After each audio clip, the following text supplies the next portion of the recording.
എല്ലാവർക്കും ഉത്രാട ദിനാശംസകൾ. നമ്മൾ റേഷൻ കടക്കാർക്ക് ഇന്നും കട തുറക്കണം. ഒരു റേഷൻ കടക്കാരൻ്റെ ഏകദേശം ഒരു ദിവസം ഇങ്ങനെയായിരിക്കും. സാധാരണയായിട്ട് നമുക്ക് ഞായറാഴ്ചകളിൽ മാത്രമാണ് അവധി കിട്ടാറുള്ളത്. ചില സന്ദർഭങ്ങളിൽ ഞായറാഴ്ചയും കട തുറക്കാറുണ്ട്. പബ്ലിക് ഡിസ്ട്രിബ്യൂഷൻ സെൻറ്റർ, അതായത് PDS, എക്കണോമിക്സ് +2 പഠിച്ചുകൊണ്ടിരിക്കുന്ന സമയത്ത് ഞാൻ ഒരിക്കലും വിചാരിച്ചില്ല ഞാൻ കടയിലിരിക്കേണ്ടി വരുമെന്ന്.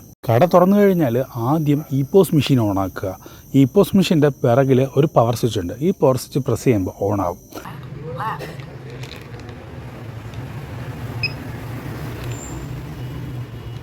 സംസ്ഥാന ഭക്ഷ്യ പൊതുവിതരണ കേന്ദ്രത്തിലേക്ക് സ്വാഗതം.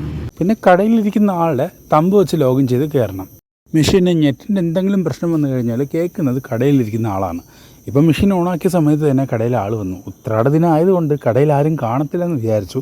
പക്ഷേ രാവിലെ 17ഓളം പേരാണ് കടയിൽ വന്നത്. അവസാനമായിട്ടുള്ള കിറ്റും ഇന്ന് തന്നെയാണ് കൊടുത്തു തീർന്നത്. 2 ദിവസം കൊണ്ട് ഇവിടെ തന്നെയാണ് ഫുൾ ടൈം. അതുകൊണ്ടാണ് ഇങ്ങനൊരു വീഡിയോ പോസ്റ്റ് ചെയ്യുന്നത്. നമ്മുടെ ഭാഗങ്ങൾ ക്ലിയർ ആക്കേണ്ടത് നമ്മുടെ മാത്രം ഉത്തരവാദിത്തമാണ്. അതുകൊണ്ട് തന്നെ സ്റ്റേഷനിൽ നിന്ന് പോവേണ്ടി വന്നു. PCC അപ്ലൈ ചെയ്യുന്നതിനെ സംബന്ധിച്ച് കുറച്ച് കാര്യങ്ങളും കൂടെ തിരക്കി. ഈവനിങ് 4 മണിക്ക് വീണ്ടും കട തുറന്നു. ഈവനിങ് ഒരു 5:30 ആയിട്ട് പോലും ആരും വന്നില്ല. ഇന്ന് വൈകുന്നേരം വന്നത് 2 പേര് മാത്രമാണ്. ഒറ്റയ്ക്കാണെങ്കിൽ ഇവിടെ ഇരുന്ന് പോസ്റ്റ് അടിക്കുന്നത് ഒരു ഒന്നൊന്നര ഫീലാണ്. ഇതേ വീഡിയോ ഞാൻ യൂട്യൂബിലും അപ്ലോഡ് ചെയ്തിട്ടുണ്ട്.